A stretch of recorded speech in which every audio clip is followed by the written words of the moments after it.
Selanjutnya ada Adobe Illustrator. Adobe Illustrator adalah perangkat lunak atau software desain berbasis vektor yang cocok untuk membuat logo, icon, sama ilustrasi. Tentunya ya, namanya juga Adobe Illustrator. Dan desain lain yang memerlukan skalabilitas tanpa kehilangan kualitas. Fitur utama di Illustrator, ya, yang pertama ada Pen Tool dan Shape Tool. Alat ini digunakan untuk membuat bentuk dasar, icon, dan desain geometris. Pen Tool juga dapat membuat jalur atau path yang fleksibel untuk bentuk kompleks. Ya, Pen Tool itu kayak pensil lah ya. Tapi kalian bisa gambar bebas. Tapi bukan pensil yang itu ya. Pen Tool itu lebih ke tegas gitu ya, membuat garis-garis bebas. Selanjutnya ada Color Guide dan Gradient. Ini membantu dalam memilih palet warna harmonis dan menciptakan efek gradasi yang dapat memperindah ilustrasi. Yang keempat ada Layer dan Grouping. Ini membantu dalam pengelompokan elemen desain untuk pengeditan yang lebih mudah. Yang keempat ada Symbol dan Pattern. Memungkinkan pengguna membuat pola berulang dan menyimpan simbol untuk digunakan kembali di berbagai elemen desain. Di sini ada perbandingan antara Photoshop dan Illustrator ya. Yang pertama dari basisnya atau basicnya. Ada Photoshop itu berjalan di raster atau berbasis pixel. Kalau Adobe Illustrator itu berbasis vektor, itu berbasis titik dan garis. Selanjutnya ada kegunaan. Nah, kegunaan Adobe Photoshop itu untuk pengeditan foto, manipulasi gambar, dan efek-efek yang visual lah gitu. Sedangkan Adobe Illustrator itu untuk ilustrasi, logo, icon, desain vektor. Kelebihan dari Photoshop itu cocok untuk foto yang detail, sama efek yang kompleks banget. Ya, kalau keunggulannya dari Adobe Illustrator adalah cocok untuk desain yang skalabilitas tinggi, di zoom gitu. Kalau kelemahannya jelas ya, kalau raster gambar pecah saat diperbesar gitu. Sedangkan Adobe Illustrator itu terbatas pada efek tertentu, tidak cocok untuk foto gitu. Oke, ini pengenalan ke format file digital dan media digital. Dalam desain digital, format file yang tepat harus dipilih berdasarkan tujuan penggunaan. Berikut beberapa format file yang umum digunakan. Yang pertama ada JPEG. Ya, seperti yang kita tahu ini namanya Joint Photographic Expert Group. Format gambar kompresi tinggi. Nah, ini cocok untuk foto dan gambar web yang memerlukan ukuran file kecil. Namun, kompresi JPG dapat menyebabkan penurunan kualitas gambar. Selanjutnya ada PNG atau Portable Network Graphic. Format gambar yang mendukung transparansi. Sangat cocok untuk icon, logo, dan gambar yang memerlukan latar belakang transparan. PNG mempertahankan kualitas lebih tinggi dibandingkan JPG. Tetapi ukuran file bisa lebih besar. Oke, selanjutnya ada GIF atau Graphic Interchange Format. Format gambar yang mendukung animasi sederhana dan transparansi.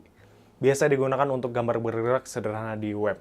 Dan ini biasa juga ada di WhatsApp ya biasanya ya. Selanjutnya ada SVG atau Scalable Vector Graphic. Ini format berbasis vektor yang cocok untuk gambar yang harus diskalakan tanpa kehilangan kualitas seperti logo dan icon. Selanjutnya ada PDF atau Portable Document Format. Format dokumen yang kompatibel lintas platform dan bisa menyimpan gambar vektor serta teks. Sering digunakan untuk dokumen cetak dan desain yang membutuhkan kesesuaian tata letak. Selanjutnya ada media digital. Media digital mencakup berbagai jenis konten yang dihasilkan secara digital.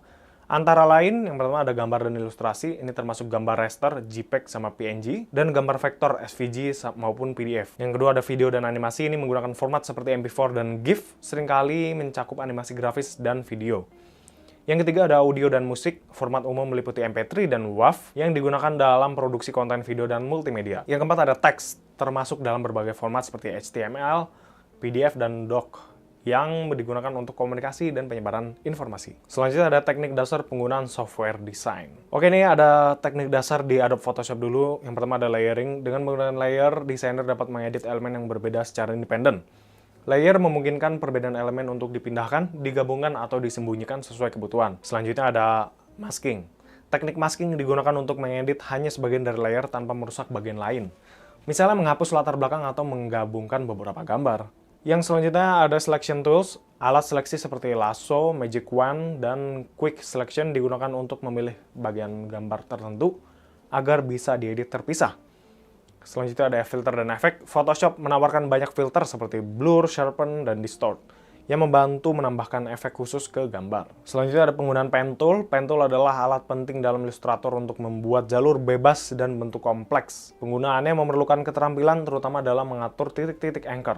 Selanjutnya ada gradient dan warna. Gradient tool membantu menciptakan efek warna gradasi yang halus.